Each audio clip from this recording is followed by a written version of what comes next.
मित्रों, जय माता दी। कैसे हैं आप सब? ये बताने के लिए कमेंट में जय माता दी जरूर लिखें। माता रानी आप सभी का कल्याण करेंगी।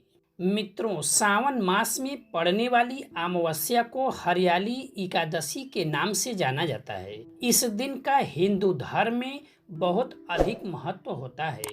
हरियाली अमावस्या के दिन पेड़ पौधों की पूजा करनी चाहिए। पेड़ पौधों की पूजा करने से सभी तरह के कष्टों से मुक्ति मिलती है। इस दिन सुबह किसी पवित्र नदी में स्नान करने का भी बहुत अधिक महत्व होता है। हरियाली अमावस्या के दिन पीपल के मूल भाग में जल दूध चढ़ाने से पितृ तृप्त होते हैं। हरियाली अमावस्या व्रत की कथा इस प्रकार है। एक राजा था और एक राजा को एक बेटा और बहू थी। बहू ने एक दिन मिठाई चोरी करके खा ली और नाम चूहे का ले लिया।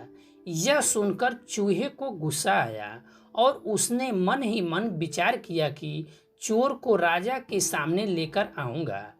एक दिन राजा के घर में मेहमान आए थे और वह राजा के कमरे में सोए थे। चूहे ने रानी के कपड़े ले जाकर मेहमान के पास रख दिया। सुबह उठकर सब लोग आपस में बातचीत करने लगे कि छोटी रानी के कपड़े मेहमान के कमरे में कैसे है। यह बात जब राजा ने सुनी तो उस रानी को घर से निकाल दिया।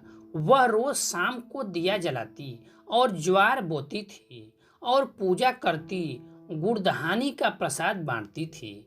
एक दिन राजा शिकार करके उधर से निकले तो राजा की नजर उस पर पड़ी। राजा ने अपने सैनिकों को कहा कि जाकर देखो उस पेड़ पर कौन है। अगले दिन राजा के सैनिक ने पेड़ के ऊपर से जाकर देखा तो दिए आपस में बात कर रहे थे। उसमें से एक दिया बोला, मैं राजा के घर का हूँ। उस राजा की एक बहू थी।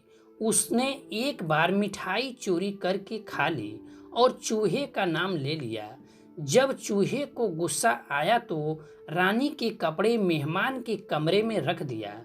राजा ने रानी को घर से निकाल दिया। वो रोज मेरी पूजा करती थी, भोग लगाती थी। उसने रानी को आशीर्वाद दिया, वह सुखी रहे। फिर पेड़ पर से उतरकर सैनिक घर आए और बताया गया कि रानी का कोई दोष नहीं था। राजा ने रानी को घर बुलाया और सभी सुख शांति से रहने लगे।